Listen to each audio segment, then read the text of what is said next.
విద్యార్థులు చదువుతో పాటుకు క్రీడల పట్ల కూడా శ్రద్ధ చూపించాలని మాజీ మంత్రి తలసాని శ్రీనివాస్ యాదవ్ అన్నారు. సనత్ నగర్లోని గ్రౌండ్లో ప్రభుత్వ గుర్తింపు పొందినటువంటి స్కూల్స్ విద్యార్థుల స్పోర్ట్స్ మీట్ను ఆయన ముఖ్య అతిథిగా హాజరై ప్రారంభించారు. ముందుగా విద్యార్థుల గౌరవ వందనం స్వీకరించారు తలసాని.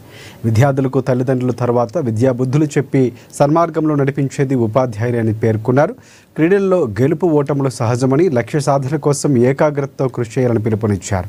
విద్యార్థులు చదువుతో పాటుగా క్రీడల్లో రాణించి తమ తల్లిదండ్రులకు మంచి పేరు తీసుకురావాలని కోరారు తలసాని శ్రీనివాస్ యాదవ్.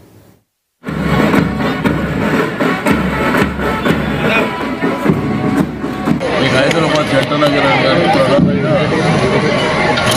సనత్ నగర్ జూబ్లీ హిల్స్ ఖైరతాబాద్కు సంబంధించి ఆర్ఎస్ఎంఏ అంటే రికగ్నైజ్డ్ స్కూల్లో వాళ్ళ ఆధ్వర్యంలో జరిగేటువంటి కార్యక్రమంలో ఇతరు ఉమామహేశ్వరరావు గారు, అగస్టినా గారు, సుధాకర్ గారు, కుతుబుద్దీన్ గారు వీరి ఆధ్వర్యంలో every year sports meet conduct చేయడం జరుగుతుంది. సుమారు 100 స్కూళ్ళ వరకు పిల్లలందరూ అంటే మన గవర్నమెంట్ స్కూల్స్ సరిపడే స్కూల్స్ లేవు. అంటే ఈ రాష్ట్రంలో మన గవర్నమెంట్ స్కూల్స్ పిల్లలకు సరిపడేంత స్కూల్ లేవు. ఒక 60% ప్రైవేట్ స్కూల్ ఆధ్వర్యంలోనే జరుగుతుంది.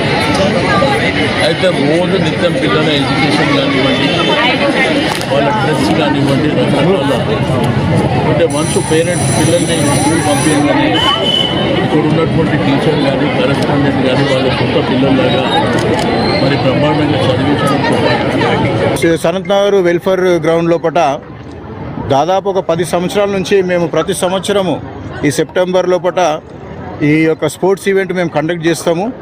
ఎందుకంటే మా ప్రైవేట్ స్కూళ్ళల్లో గ్రౌండ్స్ లేకపోవడం వల్ల పిల్లలను ఎక్కువ మేము స్పోర్ట్లో ఎంటర్టైన్ చేయలేకపోతాం.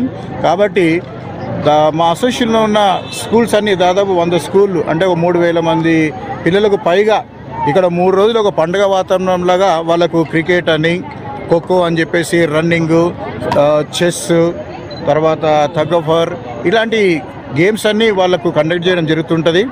సో దీనికి మా అసోసియేషన్ ప్రతి ఒక్కరు సహకరిస్తారు. మరి ముఖ్యంగా ఈ యొక్క గ్రౌండ్ను మేము ఉపయోగించుటకు మా వెనుక అన్ని విషయాలలో మాకు కోఆపరేట్ చేస్తూ ఇక్కడ